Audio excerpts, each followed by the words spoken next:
Amahoro kuri mwese bakunze ibi biganiro byacu, dushimiye mwebwe mwese mwakoze subscribe, share ndetse na comment. Muraba agaciro kuri twebwe rero, duhari ku bwanyu kandi namwe turizera tudashidikanya ko muhari ikubwacu. Turabashimiye rero. Turi kumwe nanone n'aba batumirwa mukunda cyane. Nago ndi bavuga mu mazina muwenda musanzwe mubazi cyangwa se bo batangire batwibwira nibyo biraza kuba byiza kugira ngo nutabasobanukiwe abonereho kuba yagira ute kuba yabamenye. Turahera ahangaha iburyo kaduhere ku mukuru cyangwa se kaduhere ku mukuru, nabyo nta kibazo. Kaduhere ku mukuru. Reka dusuze abadukurikiye bose abari kuri Most TV ndetse no kuri Barya Bera, babwire ngo umwami wacu Yesu abishimire abagwe neza. Kandi nyakunda kubwira abantu ngo ntibagatakarize Imana icyizere, hari igihe uzacana wake, hari igihe nawe uzacana wake. Ukuri ugume mu kwizera Imana ishobora byose. Nitwa Reverend Pasteur Moise Sindayigaye. Ndabakunda, ntago ari ubwa mbere nje kandi si ubwa nyuma. Mane tubana umugisha. Reverend Pasteur Moise. Twakomereza. Nanjye nitwa Adrien Habarurema, ndi mwene so muri Kristo. Imana tubana umugisha. Ndamuvuga uri mwene se ni mwene so muri Kristo. Ni mwene data, ni bene data, nanjye ndi mwene se muri Kristo. Ndagira ngo dere abenshi bakunda kugukurikirana umusaruzi. Ndashaka kugira ngo dere kuri icyo kintu cya mwene so muri Kristo. Ubu ushatse kuvuga iki? Iyo mvuze ninjye banje kubaza. Niwe mbanje kubaza kuko niwe. Tubanze dusenge. Dusenge ntacyo twa. Okay. Imana ihamagara abana bayo. Bibiliya yaravuze ngo watoranyije intumwa, bamwe wasanze bari kuroba, urababwira ngo nimunkurikire, urababwira ngo ntago muzongera kuroba amafi, ahubwo mbagize abarobyi b'abantu. Ni muri urwo rwego waduhamagaye. Bible yaravuze ngo turaba Imana yaremye imirimo myiza muri Kristo kugira ngo tuyigenderemo. Wakinguye amarembo kugira ngo kugira ngo twongere tuvuge ibyawe. Reka kwera kwe kube muri twebwe, imbaraga za Kristo zimanukire muri iki kiganiro. Mwuka wera w'Imana abe muri twebwe, usure abakunzi b'umusaraba, usure abavandimwe muri Kristo. Imirimo y'abera igaragare muri twebwe mwa. Ambika imbaraga umushumba, nanjye nyambika imbaraga hamwe n'abera bose bategerezanyije amatsiko yo kuzahishurwa kw'abana b'Imana. Niko Bibiliya ivuga ngo ibyaremwe byose bitegerezanyije amatsiko guhishurwa kw'abana b'Imana. Bibiliya yaravuze ngo nimurebe urukundo ruhebuje Data wa twese yadukunze. Niko Bibiliya ivuga ngo byatumye twitwa benefodre drostifodra, ngo byatumye twitwa abana b'Imana, ngo kandi uko niko turi koko. Bibiliya iduhamiriza ko ariko turi. Paulo niko yavuze. Yohana yaravuze ngo nyamara abamwemeye bose bakizera izina rye bawe ubutware bwo kuba abana b'Imana. Petero mu masaziro yaravuze ngo nyamara twebwe dufite ijambo ryahanuwe rigenda rushaho gukomera, ngo rimeze nk'itabaza, ngo rimurika ahacuze umwijima, ngo rimeze nk'inyenyeri yo mu ruturuturu, nk'izarasukiraho umuseke uzabandurira. Niyo mpamvu Bibiliya yavuze ngo turabo yaremeye imirimo myiza. Ni twebwe twaje niba abana bawe mu gihe nk'iki ngiki kugira ngo twongere twamamaze ishimwe rye yaduhamagaye. Nyemerere mugari muri twebwe, imirimo yawe igaragare muri twebwe mu mbaraga za Mwuka wera. Amen. Warumbajije ikibazo, reka ngisubize. ngo duhera ngo dusubize nango bajije. Iyo usomye Bibiliya igitabo cya mbere, ubutumwa bwiza bwanditswe na Yohana, hari amagambo avuga ngo mbere na mbere hariho jambo, kandi ijambo yahoranye n'Imana, mu byaremwe byose nta kintu kitanaremwe nawe. Arabanga icyakora bamwemeye bose bakizera izina rye, yabaye ubutware bwo kuba abana b'Imana. Nabo ntabwo babyaye n'ubushake bw'umugore cyangwa n'ubushake bw'umugabo cyangwa bw'amaraso, babyawe kubw'umwuka. Rero abo mvuga mbamvuze, iyo mvuze mwene data ubundi mbamvuze ibintu bitatu. Impamvuze itorero rya Kristo, iryo bakunda kwita ecclesia, bituruka ku ijambo bita eka bituruka ku ijambo bita guhamagarwa. Iyo duhuye turi benshi byitwa ecclesias. Ubisanga uyisomye igitabo cya Yeremiya igice cya mbere, haravuga ngo nakumenye ntarakurema. Cya mbere Imana irakwibwira. Kabiri, nkweza utaravuka, iyo Yesu aguhamagara kweza. Gatatu, ngushyiraho kugira ngo ube umuhanuzi uzanurira amahanga. Ni muri urwo rwego rero iyo mvuze ngo ni mwene data, imba mvuze itorero, agace k'abahoze mu isi, baba mu isi ariko ntago ari ab'isi. Ntago ari bya bindi bivuga ngo itorero rya Kristo ngo riba mu ibanga. Sinemeranya nabyo kuko Bibiliya ivuga ngo tuzabamenyera ku mbuto. Pastor, kandi imbuto ntago zigana. Guhanura biriganwa, kubwiriza barabyigana, amayereko bajya bayapirata, ariko imbuto Alleluya. Ni akamero ka Kristo Yesu uza agatura muri wowe. Mu Kirundi baba ngo ni ibyamwa ukera imbuto mu bigaragarira abantu. Rero itorero rya Kristo ni iryo ngiryo. Iyo mvuze ngo ni mwene data, ni abacunguwe n'amaraso ya Kristo, bakizera urupfu rwa Kristo, kandi bakaba bemera umuzuko wa Kristo, bakaba bemera nuko Kristo azaza gutwara Ecclesias fodra. Ecclesias, itorero, abana b'Imana bataba mu bantu, asuko baba mu bantu babaswa. Bibiliya yavuze ngo yahamagaye benshi, yahamagara ntamenyekana kugira ngo ikoze isoni ngo ibirangire, ariko yahamagaye ngo ntibyamenyekane abandi b'abahanga. Yahamagara Paulo, yahamagara na Petero, ngo kugira ngo buri muntu wese abe ururabo rwiza rwo kunezeza Imana. Iyo Yesu arebye uwiza akareba n'utarize, ngakareba umuhanuzi n'uhanurirwa, akareba umwigisha n'umushumba, ngiyo abirebye twese tunezeza Imana. Bibiliya yaravuze ngo ni byiza n'iby'igikundiro ngiyo abavandimwe baturana ngo kandi bahuje, ngo bimeze nk'ikime cyo kuri Herumoni. Yewe reka nsubize ko ngoko narinduza abo ngabo. Urakoze, turagushimiye. Hari ijambo wavuze ngo nakumenye mbere yuko burusoro mu nda ya nyoko, nkweza mbere yuko utaravuka, nkweza utaravuka, wejejwe utaravuka. Gute mudusaba gukomeza kwiyeza kandi wumva ibyo ngibyo ari igeno twahaye mbere yuko tubaho?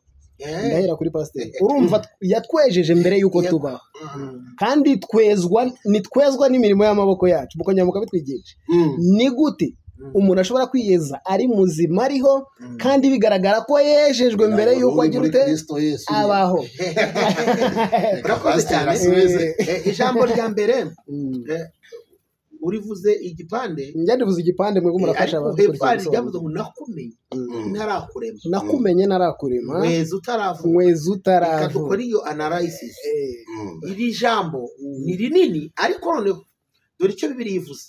Ibivuze ngo wowe utarabaho nari ngufite mu bitekerezo, nari nsanzwe nkuzi, kandi koko niko bimeze. Kuko ubu tuvugana abari mu isi, abakijijwe n'abadakijijwe, bose Imana irabazi. Icyo tukimenye. Hanyuma rero ku kwezi utaravuka, ni ijambo risobanuye ngo umuntu nagera ku isi azajyanwa mu ijuru n'imirimo ye, ariko akigera ku isi ari uruhinja, ataramenya icyiza n'ikibi, yari ari mu biganza by'Imana, yari afite amahirwe yo kubona ubugingo. Niyo mpamvu umwana muto wese utaramenya gutandukanya ikibi n'icyiza, iyo apfuye ahabwa ubugingo buhoraho. Kubera iki? We aba agifite kwa kwezwa Imana yamusezeranyije. Birumvikanye? Hanyuma ariko iyo umaze kumenya gutandukanya icyiza n'ikibi, niyo mpamvu bavuze ngo munyure mu irembo rifunganye, kuko inzira ari ngari, irembo ariko kuko irembo ari rigari, n'abarinyuramo ni benshi, ariko iyo nzira ijyana abantu hehe? Kurimbuka. Ariko ni kira gato yareka ngo base nanone kandi kabazo gashaka ntaragusubiza icyo ngicyo. Bansubize nacyo. Noneho rero uvuga ngo iyo uvutse utaragira ubwenge bwinshi, cyangwa se ngo umenye icyiza n'ikibi, ibyo birazwi neza. Hari imyaka umwana ageraho, irya Yesu yabatirijweho 12, murabyibutse? Kuri 12 iyo utari wayikwiza uba ukiri munsi, uba ukiri mu butware bwo kugirirwa imbabazi n'Imana, kuko utaramenya gutandukanya icyiza n'ikibi. Iyo umaze kugira iyo myaka yayindi ya Yesu, yavuze ngo umugere ikirenge mu cyanjye, bivuze ngo ugomba noneho kubeshwaho n'imirimo yawe, ukirwanyira mu gukiranuka. Niyo mpamvu rero nakubwiye ngo yaravuze ngo munyure mu irembo rifunganye. Ufite rero ubwenge bwo gusobanukirwa ibyiza. Ntabwo rero uzabura gukorera ubugingo ngo ni ukubera ko Imana yavuze ngo yakumenye utaravuka, ngo ikweza utarabaho. Yakojeje kuri icyo gihe kuko wari utari wamenya ubwenge. Aho umaze kugira ubwenge, yaravuze ngo ububuza busabe, kandi umuntu wese ahore yezwa ku gato no kukanira. Na Bibiliya ikavuga ngo iyo umuntu ari muri Kristo Yesu aba ari icyaremwe, ahindutse icyaremwe gishya. Abantu bose ni abantu b'Imana, ariko abantu b'Imana nubwo ari bose ari abana b'Imana. Abana b'Imana baze cya kibazo. Banze umubaze nta kibazo cyakiye nashaka kukubaza. Ndagira ngo dukomereze aho ngaho. Umuntu ataramenya gutora, yakiri mutoya ahabwa ubugingo buhoraho, yamara gukura akamenya gutoranya icyiza n'ikibi. Umuntu avukana ubugingo. Avukana ubugingo. Ikibazo nshaka kukubaza ni iki? Ubwenge umuntu butuma atoranya icyiza n'ikibi yabukuye hehe? abukura ku Mana. ubwenge butandukanye icyiza Ubwo Yakobo ubwenge bubasha guha umuntu uburenganzira bwo gutandukanya icyiza n'ikibi ubundi aramurikirwa amurikirwa n'umucyo. Umucyo ni uwuhe? Ni ukwakira agakiza ko muri wowe. Abagalatiya 5:16 uzamura kugeza kuri 22. Hepfo haravuga ngo dore imirimo ya kamere iragaragara niyi, ikayivuga iravuga ngo imirimo y'umwuka wera niyi, abantu bajyeyo barebe, sibyo? 13 turavuga ngo ndavuga ngo muyoborwe n'umwuka kuko aribwo mutazakora ibyo kamere yanyu irarikira. Umuntu muri uko agenda akura kamere ni kwikura, ariko iyo akiri mutoya aba umwana muto. Niyo mpamvu Bibiliya ivuga ngo mumere nk'abana bato, mumere nk'impinja zivutse. aho ngaho gatoya ndahita ngomeza ikindi kibazo, ariko tukiri aho byenda pasiteri, reka nuganire kino kibazo kugira ngo muze kugikomezanya. ndi kuvuga ku bwenge. Bibiliya ivuga ubwenge, hari ubwenge bw'inyamaswa abantu buturuka ku mubi, hakaba n'ubwenge bw'Imana. Ubwenge bw'inyamaswa abantu ni ubumurikira umuntu gukora ikibi akiyanduza. Ubwenge buva kuri Kristo, Bayibiri avanga icyambere buraboneye, bwemera kugirwa inama, burahugurika. Ibyo byose turabijyanirana. Ndagira ngo mumfashe gusobanukirwa ubwo bwenge butoranya icyiza n'ikibi buva. Ubwenge butoranya icyiza n'ikibi bubasha guhitamo. Ubundi Imana irema umuntu. Bibiliya iyo uyisomye ugasoma igitabo cy'Itangiriro igice cya mbere, haravuga ngo tureme umuntu. Icyambere avuga ngo mbere na mbere Imana yaremye ijuru n'isi, bikagira nabivuga ngo tureme umuntu. Part 1 ase natwe, part 2 agira ubu authority cyangwa ubushobozi bwo gutwara ibiri mu isi. Imana irema umuntu yamutandukanije n'ibindi birema, imuha imaje yo kuba ari umuntu udasanzwe. Intambara rero yo kuba umwana w'umuntu yaremwe, Satani bita Lusofa akiri mu ijuru yitwaga Lusofa, wari ushinzwe ngo yari umukerubi, ngo ushinzwe gutwara icyubahiro cy'abandi ba marayika, ngo yumva igitekerezo idea cyangwa igitekerezo Imana igize cyo kuvuga ngo umuntu agiye kuremwa mu buhe buryo, umuntu ugiye kundusha agaciro. Urumva ishyari? Umuntu ugiye kundusha agaciro agiye kuremwa mu yihe maje. Bibiliya iravuga ngo naho byatangiriye intambara naho yatangiriye, ngo Satani ajugunywa mu isi. Umugambi wo kuba Imana yaremye umuntu ntabwo Imana yawuhinduye. Imana yaremye umuntu, Bibiliya iravuga ngo yaremye umuntu yitwa Adamu. Adamu bivuga ku ijambo bita Ada, bisobanuye ubutaka. Adamu ni uwakuwe mu gitaka. Arangije ngo Bibiliya iravuga ngo reka imaze kumuremera, iravuga ngo si byiza ko umuntu aba wenyine. Bibiliya iravuga ngo amuremera umufasha umukwiriye, ngo umugabo ngo akanguke ngareba ngo umuntu waremwe. Bibiliya kuko Imana iturema yaturemanye bwa butware bwo guhitamo icyiza n'ikibi, ariyo kintu washatse kutubazaho.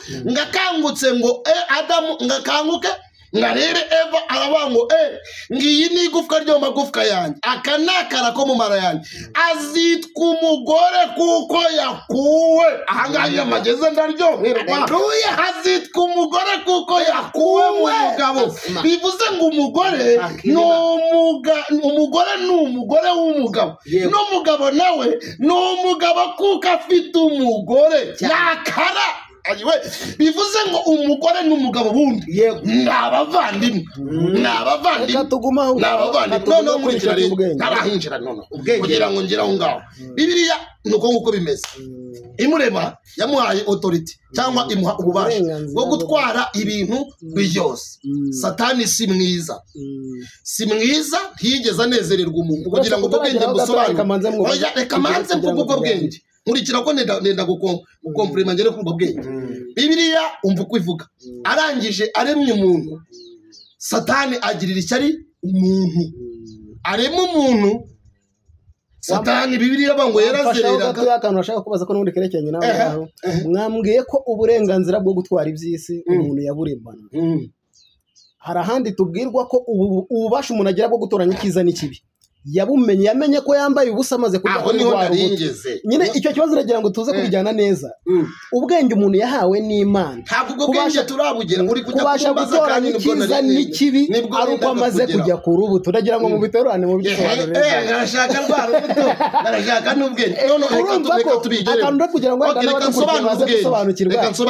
Ndagira ngo abantu baze gusobanukirwa, nta kibazo turaruvuga, ntago turaruvuga. Ndagira ngo abantu badukurikiye baze gutandukanya ibintu byombi, basobanukirwe kwibagirwa ubwenge umuntu yaremanwe n'ubundi bwenge yagize nyuma y'uko amaze kugira ute kwiyanduza ese ubwenge yari afite bwagarukiraga hehe ku buryo bwo yariye bwa rubuto rukongera ubwenge bukagira ute bukiyongera cyangwa se bugasubira inyuma yaremanwe ubuhe bwanduriye he bwamanukiye he buzazamukira Bibiliya umvuka ivuga rero Bibiliya iravuga ngo hari mu mafu ya nimunsi ngo Satani ngaragenda aza mu ngobyi ya Edeni ngarangije ngasanga umudamu aramubwira baraganirije kugira ngo urumva baganiriye n'umudamu nawe yarasanzwe afite bagirana ikiganiro amubaza ikintu kimwe aramubwira ikiganiro bagiranye n'ikimbuto murazizi harimo mu ngobyi ya Edeni habagamo igiti cya mbere bavuga ngo igiti cy'ubwenge harimo igiti cy'ubwenge abonyesha icyiza n'ikibi buretse ndaje nkegereho harimo igiti cy'iki cy'imbuto nziza harimo n'igiti cy'ubugingo ibi biti reka manze mbivuge kugira ngo ugere kuri bwa bwenge igiti reka mere ku giti cy'ubugingo igiti cy'ubugingo cyasobanuraga Kristo isano umuntu afitanye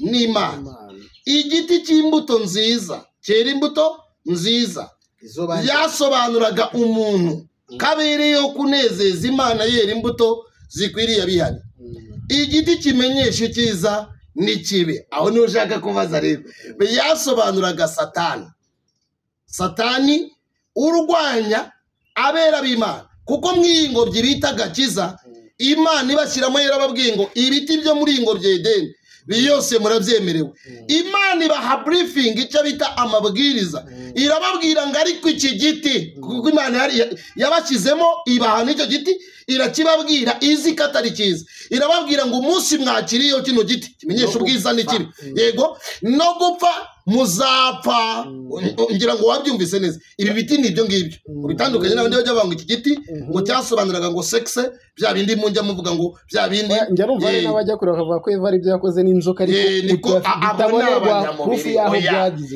igiti cy'imbuto nziza yari umuntu wari urimo hagati igiti cy'ubugingo yari Kristo igiti ngira ngo kimenyesha icyiza n'ikibi yari Satani wari muri iyo ngobyi aba bantu iyo bakomfuremiye hamwe kugira ngo byene ntaragera aho ngaho ufashe gusobanukirwa icyo giti cya gatatu kimenyesha icyiza n'ikibi icyo cyiza n'ikibi icyiza n'ikibi yari Satani uri mu ngobyi bita agakiza ushinzwe kurwanya bera kuva mu ijuru bagira igitekerezo cyo kurema umuntu kugera none ahangaha mw'isi n'aka kanya aho ngaho akabazo njya ngira aho rero utaragerayo ibuka ko aganira na Eva yamubwiye amagambo abiri yaramubwiye ngo koko yarabashutse barababwiye ngo iki giti ni mukirya muzapfa urabyibutse kubyibuka ndabyibuka none aramubwira ati rero barababeshye uretse wowe barabashutse nimukirya ahubwo muzahweza muzabona kurusha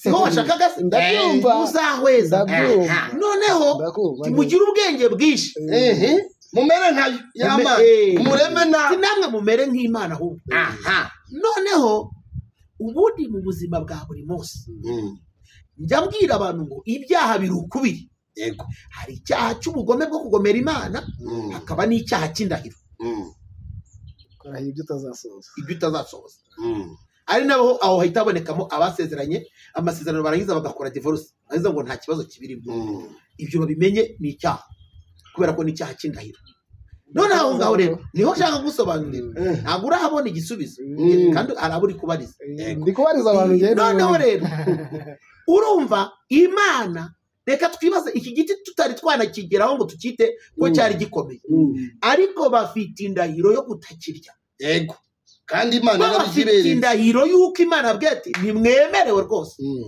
kurya kuri icyo giti kuko n'umunsi mwakiriye no gupfa muzapfa igihe cyose rero Imana yaguhaye attention icyitonderwa no mu buzima bwa buri munsi bw'inahangaha no mu kazi abantu bakora ka buri munsi ibintu byose ubu byemerewe icyo utemerewe nicyo wahaweho attention umurongo ntarengwa ujya wumva ababivuga mu nzego zimwe na zimwe bakavuga ngo ni ukurenga umurongo ugize gute utukura icyo gihe umurongo utukura naho utaba rero none niba wakuremye Imana irakuremye igushyize ku isi irakubwira ati dore mwemereye byose ariko kino ndakikurinze kiraba cyita uburenganzira bwa nyir'ubwite iri kukurema ahubwo se noneho rero oya zikaje gato ngakorotera kugira ngo abantu banyurwe imubwiye gutyo Satani iramushuka mu bintu bikomeye byababaje Imana ni ukubona umuntu atumvira Imana yamuremye akumvira Satani itarigeze igira ikimuha aho bihuye na kwa kundi umuntu mu buzima bwa buri munsi aba afite ibyiza bikomeye byinshi yakuye ku Mana ariko shitani inamubabaza ahubwo imwicira abantu imugusha imuvana mu kazi imukura amenyo yanyweye yasinze imutera kurwana yagize gute imutera ibisare yasambanye cyangwa no gukebana akaba ariyo yumvira kuruta Imana kandi ariyo imurira no kuvuga ngo rero n'Imana yashyizeho icyo giti ibizi neza ko ari attention ariko igira ngo reka ndebe capacité y'umuntu naremye urwego rwe rumunzani we wo kugira ngo anyumvire biri ku biro bingana bitandukanye n'inyamaswa yaduhaye ubwenge iduha ubutwara wibutse ko ubwo bwenge bwo guhitamo ikiza n'ikibi guhera kera kose umuntu yaraburemana ese aho abantu nitwaba turi inzirakarengane gute impamvu mvuga ko turi inzirakarengane nta yindi Imana yaremye igiti irema umuntu ikigaragara cyo ntabwo yari yamwujuje uretse gato impamvu mvuga ko itari yamwujuje yaba umuntu yari yuzuye cya giti yari yabujijwe ntiyari gukora iki ukirya hasi urabona nk'umwana wawe uri umubyeyi umwana ushobora kumubuza ikintu sibyo umwana akagikora ariko impamvu agikora ni iyihe ntabwo azi ingaruka z'icyo kintu kuko umuntu uzi ingaruka z'ikintu z'ikibi iyo agikoze aba yirengeye iki ingaruka none se bo buretse gato ahantu nshaka kujya Imana irema kiriya giti mbere y'uko inarema abantu iramwitangirira ikamenya mu iherezo yaremye igiti irema abantu ibashyiramo izi neza ko n'ubundi bazagira ute bazakirya buretse ubwo nimuhakana icyo kintu muramuhakanye iryo hame rivuga ko Imana iramwitangira ikagera mu iherezo ni ukuvuga ngo nakumenye ukiri urusoro mu ndanyo ni ukuvuga ko ikumenya mbere y'uko utaranabaho na biriya by'igiti byagiye kuba yari isanzwe igize ute yari ibizi se yari ibizi Imana banza unyumve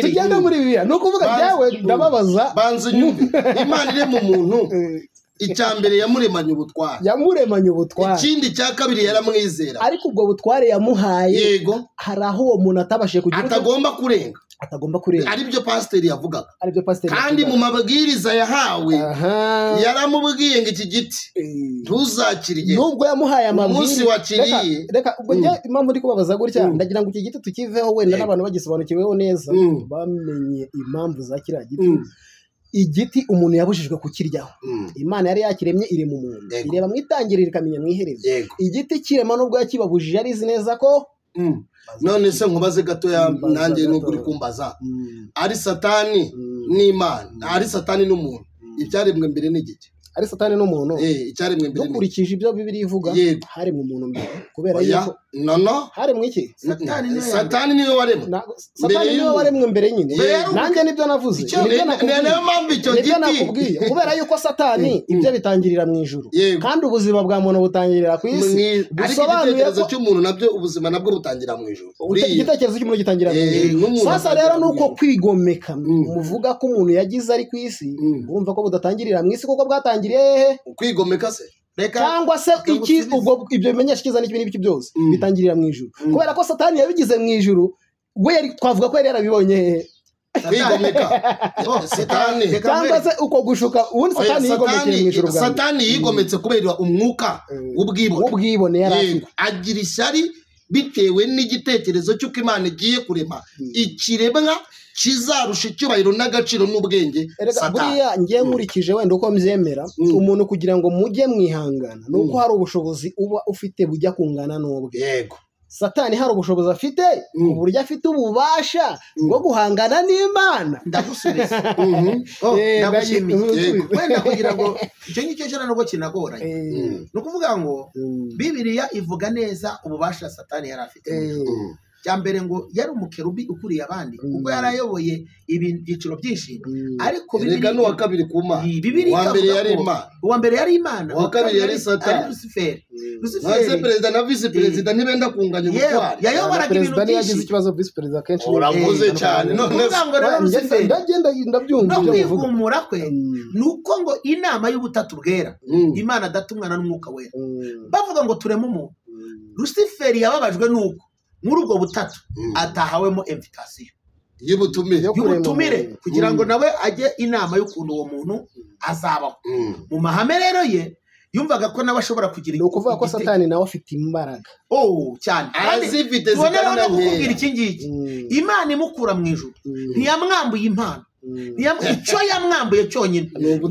ubasha bwo gusubira mu ijuru n'ubwiza bw'ijuru uretse gato turi kubaza byinshi hari n'ibyo baje tutarasubiza kandi abo kubariza bagomba kumva icyo rero ukimenye yuko Satani yari afite ububasha buruta ubw'abandi bamarayika bose ndaguha n'icyubahiro ndaguha n'igihamya wibuke ko ava no mu ijuru yarigumuye atwara 1/3 cy'abamarayika aribo bari mu isi n'aha bitwa abadayimoni inaha mu isi haba ibyiciro bitatu abantu batajya bamenya haba Satani ari ikinyembaraga gikura ari wafanye byose hakaba uwo bita abadayimoni ntabwo ari abantu ni imbaraga za n'abamarayika bahoze ari abamarayika bera bageze inaha bahinduka abamarayika b'umwijima abo bitwa abadayimoni hakaza icyiciro cya gatatu cyitwa imyuka mibi ni abantu bapfuye badakijijwe uzambabarira ubutaha tukikora ikiganiro kuko tunafiteho amakuru y'ukuntu abo bantu bagira ibyo bitero ugasanga umuntu aterwa n'imyuka mibi iwabo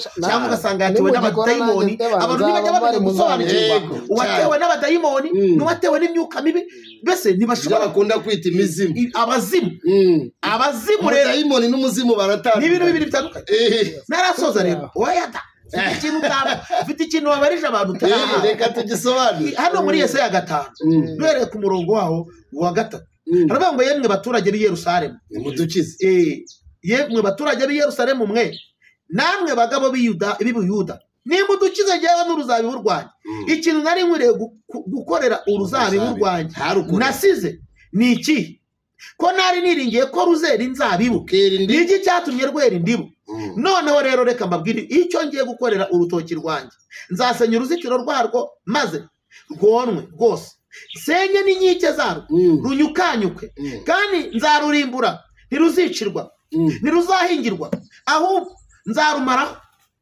nzarumezaho imifatangwe n'amahwa kandi nzategeka ibicu bye kurgushamo imvura icyo ashaka kuvuga ni iki rero icyo Imana yagombaga gukorera umuntu kwari ukumurema ikamuha n'ubwenge ikamuha n'amabwiriza icyo nagombaga gukorera urutoki rwanjye ntarukoreye ni igiki Imana yo ikubwiye urugero twebwe naga Imana tugize kagozi urabyumva kagozi ruvuga ngo ni ukubaho kwa kundi nk'ihene ibaho mu kiziriko ihene uyizirika ikiziriko kuko uzi ko idafite ubwenge nuriyizitura irishaho ikiziriko kigera hirya y'ikiziriko nuhashaka haba hari ubwatsi bwayihaza ntiri bubugereho niba hari n'imyaka ntirayigira gute ntirayigeraho bivuze iki biravuze ngo iyo ufashe umuntu ukamugereranya n'ihene umugize kagozi Imana ntabwo yadushyizemo ikiziriko cyo kujya ivuga ngo hari aho utari burenge yo yaduhaye amahame n'amabwiriza agenga ubwami bw'Imana bwitwa kwera no gukiranuka kandi no kugendera ku mahame yo kumenya iby'Imana ishaka n'ibyo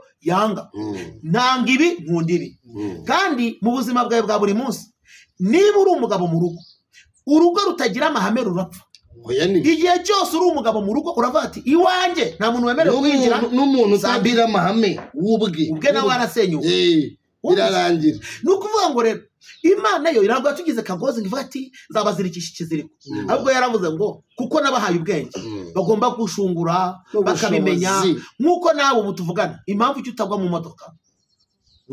modoka ukafite ubwenge kukinagwa kuki imodoka uzibona ukazihunga ukagendera aho zitari bukwice mfite ubwenge ntago nabihagaze ubwenge ndabufite nibwo rero n'Imana yaravuze ngo ubwo muhaye twatandukanyaga ubw'igiti n'ubwo umuntu yaremanye ariko nyuma agiye gusoza turacyara kwa Satani iravuga ati rero ubwo muhaye ubwenge tunagire dusoze bwo kuyobora ibintu ndamuha n'ubwo kunyubaha yego kugira ngo kuko ntabwo Imana yagufavoriza ngo iguhe ubwenge bwo kwiteza imbere bwo kwirinda ngo isigaze ibure gushyiramo n'akakeregezo ko kugira ngo irebe ko koko uyubaha. ahubwo umuntu yirengagije ko ari ikiremwa ashaka kwigira umuremyi. Ikindi rero nkwereka aho ngaho, tekereza muri twe hari ibintu bituvamo bitari byiza tujyana mu bwiherero. Ikikubwira ko umuntu ari umunyabwenge nubwo ibyo bintu byamuhozemo, iyo umuntu afite ubwenge buzima uko abijugunye mu bwiherero ntabwo yongera kubikumbura. Reka wumvishije? None iyaguhaye ubwo bwenge bwo kumenya kuzinuka ikintu, kuki wibwira ukabwira n'abantu ukababeshya ngo ngewe byarananiye kureka ibi ngibi ngo ni shitani yanshutse kwitagusha ugasenga ibyo ngibyo nabyo wongera ubihinduremo ibindi bintu. Kubera iki? Ni ukubera ko ubwo bwenge urabufite. Rero wikwigiza nkana ku byo ushoboye kandi Imana itarakugize kagozi, nta mugozi yagushyizemo. Yakubwiye ngo dore ngibi byiza n'ibi birahari kuko Satani yaje mu isi, irangije yanaciye amasiri, iravuga ngo wajuru we wishime. Yego nawe wasiwe, umubi akuvuyemo ariko wasiwe. Isi yabwiraga ni umuntu, uko isi inka ntabwo zirimo, inkoko n'inyoni ntibirimo, ugushije ishyano kuko umubi akumanukiye kandi akaza afite umujinya mwinshi. None se Imana ikuburiye kakubwira ko Satani aje, kakubwira ububasha bwe, kakubwira ko afite umujinya, kakubwira ko uri umuremyi wawe. Ubundi reka nkubaze iki gihugu cy'u Rwanda impamvu kibamo si uko wubahiriza amategeko yacyo. Iyo yishe ntibaguhana kandi ari umunyarwanda uri n'umwenegihugu, ufite ubwenegihugu, kuki udakora ibyo wishakiye kandi afite uburenganzira mu gihugu, udakora ibyo wishakiye. Niba rero Imana yaraguhaye ubwenegihugu bw'ijuru ugomba kubwubahiriza ukagendera ku mategeko, ko nubyica uzatakaza ubwenegihugu ndetse n'ubuzima bwawe bwite. Ari ibindi ndababaza ikibazo unasatira umusoro. Uranyuzwe? Ntabwo ndanyurwa kuko ndacyakubaza. Waba turi inzirakarengane z'ibibazo tutagizemo uruhare kugira ngo ubwo reka nze nkubwire, Satani yarananiranye mu ijuru ajugunywa ku isi, kandi icyo gihe ajugunywa uretse no kunanira mu ijuru no mu isi yarananiranye. Buretse gato ndajyanja ku kibazo, yananiranye mu ijuru ajugunywa ku isi. Yego, amaze kujugunywa ku isi Imana iravuga ati wasiwe. Ubundi se mu ijuru baramunaniwe? Uretse ndakubaza, wasiwe ugushije iki? Ishyano. Buretse tubana n'ishyano. Buretse ishyano dufite ku isi. Ninde wari dukururiye kugira ngo nanjye nze kujya mu kibazo dufite? Imana Satani yananiranye mu ijuru, Imana iramujugunya iravuga ati wasiwe ugushije ishyano. Iryo shyano ku isi dufite abantu twananiwe gukontorora no gukemura ryatuzonze, kugera nubwo Yesu aza akagikuzima akamusanga yakamuzirikirayo, ariko na n'ubu akaba akigira ute? Akaba agikora. Si wenda si ukora, wenda afite abakoresha ariko baracyafite ububasha bwo kubageraho. Ishyano dufite twebwe abantu bari ku isi, ninde wari dukururiye? Ishyano dufite abantu bari mu isi twebwe twabyikururiye kubera ko twarenze ku mategeko y'umuhamagaro y'uwaduhamagaye. Iryo jambo ruzigera ryaza imbere y'ibyo ngibyo. Ijambo ishyano ryaje isi ijugunywaho, kuko ni nabwo Imana yavuze ati yewe wasi ukoze iki? Ariko nubwo uwo mubi yajugunywe ariko wirengagije, hari ikintu uri kwirengagiza. Uwo mubi nubwo yajugunywe ariko mu ijuru nubwo bamujugunye ntabwo bamuretse ngo aze nk'ikivajuru tugende nta makuru. Abari mu isi baduhaye amakuru. Kandi ikindi cya kabiri wumve ko umuntu Imana imurema yamuremanye imbaraga zo kuba yahangana n'uwo muntu kugeza aka kanya n'uyu munota. N'icyo kiremwa ntabwo kiravuga. Navugaga ngo ni turi inzirakarengane z'ibibazo tutagizemo uruhare, kubera yuko ibyaha twivurugutamo ku isi n'ibibazo twivurugutamo ku isi Imana yabibonye mbere, kuko byari byatangiye no guteza ikibazo mu ijuru. Ikora iki? Ijugunya Satani ku isi. Imbaraga zihangana n'uwananiranye mu ijuru twebwe abantu tuzazikura he? Urakoze cyane. Icyambere rero, icyambere nguha nongera ku byo amaze kuvuga muvandimwe Adrien. Icyambere ntabwo turi inzirakarengane. Kubera iki tutari inzirakarengane? Ntarajya mu murongo wa Bibiliya, ntarakoresha Bibiliya, ngiye kubanza musobanurire. Iyo uturanye n'umurozi ubizi neza, ubizi ko aroga, wait wambashije ushaka kugusubiza. Uturanye n'umurozi ubizi ko aroga, ntumwirinda ijana kuri si umwirinda ariko nawe nagushyigikira ko ari ubw'abagenzi bawe we mva byo gushyigikira uramwirinda ukanamubuza abandi ari ukubaza kuba muturanye no kuba ugomba kumenya bingana n'ibyo wabajije satani yavuye mu ijuru imana imwohereza mu isi iducira amarenga ati umubi yaje muye n'ishyano ivuga ubukana bwe n'imikorere ye ko aniyoberanye ivuga icyo bita amanyanga ye yose nta nubwo uwo muntu yamusize imana nubwo yamujugunye mu isi satani uwo muntu imana iracyamukurikirana ntabwo iracyamukurikirana dufite ijambo ariko ndashaka kubanza kugusobanurira niba ngewe nakubwiye ngo uri hano umurozi nkaguha n'ibihamya nkaguha puruva ko aroga icyambere ukora ni ukumwirinda nisanga wacuditse nawe rero bajya bavuga ngo Nyabarongo yica uyizaniye niba warizaniye satani kuba twebwe turi mu isi nta tegeko na rimwe dutegeka gutura ahantu satani itagera itegeko dufite ni iryo kumenya amakuru yo ko satani ahari no kumwirinda ahubwo tukabifashwamo n'Imana ijambo ry'Imana Yakobo rero muri kirambo byanditswe Yakobo 4:6 ariko nubwo bimeze bityo Imana irushaho kutugirira imbabazi nicyo gituma ivuga iti Imana irwanya abibone ariko abicisha bugufi ibahera ubuntu bumvishije abibone bumva barigize abandiga bumva barashoboye ariko wemera kurwanirwa n'Imana iramurwanirira 7 nuko rero mugandukira Imana ariko murwanye satani nawe azabahunga mwegera Imana wumvishije murwanye satani azagira gute harimo ijambo rivuze ngo niba urwana agahunga harimo n'ubutsinzi Imana yaduhaye imbaraga 8 negera Imana nayo izabegera sibyo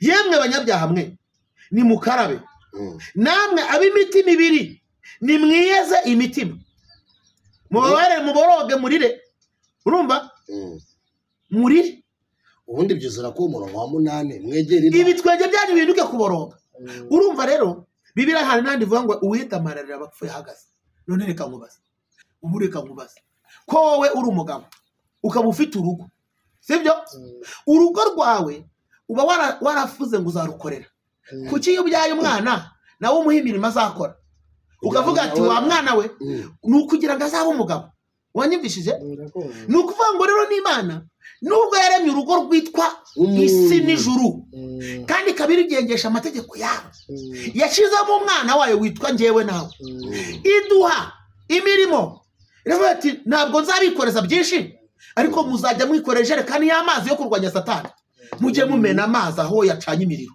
mujye mumena amazi ku bikorwa bye bitembana mbahaye n'imbaraga zo kubikora akoreka mubaza umwana ubundi ikintu cya mbere umukubitira ni ukuba wamugaburiye wamuhaye minerivare akaza ari uwanyuma ubundi kukibigira abanyuma murashaka kwigira abanyuma mukanywa inzoga mukigira abanyuma mugasinda mwaragiza ngo muri victime yihe ko wowe umenya kujara umwana wawe ukamuhita ko ntiturizira karengane twahawe ububasha twahawe amategeko aturengera twaranamurikiwe twahawe ubushobozi duhamagara Imana ikatwitaba nitwa umuremyi nta wayivumburaho iyo wuvumbuye ku nkono urara ubusa kandi yitwishobora ibintu Imana yitwishobora byose none rero ntugire ibintu mbaza yewe ari gusubiza ushaka dusatira umusozo kugira ngo mugire inama mutanga ku bantu bakurikiye inama nazitanze nizo abantu ibintu byo kuvuga inama nagira abantu nabagira inama iri mu gitabo cy'Abarome 8:14 abayoborwa n'umwuka w'Imana ibo bana b'Imana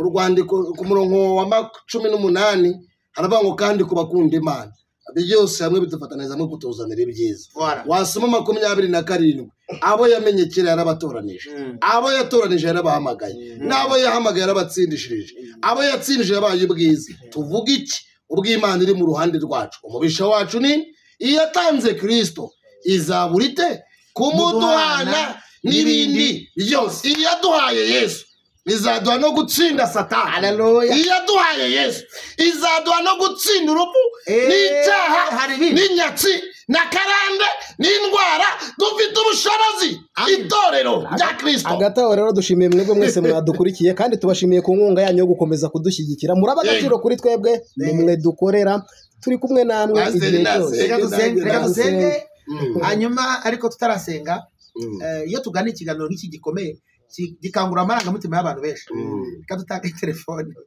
tuzagira abantu batubura bakagira ngo twarabihishe n'undi muntu n'umuhanga urimo azatubaze ngewe ndi mu gihe cya research kuko ibyo ndi kwiga muri iyi minsi binyemerera gukora research yego ubishaka rwose dufite umwanya wo gukora research kandi niga teologiya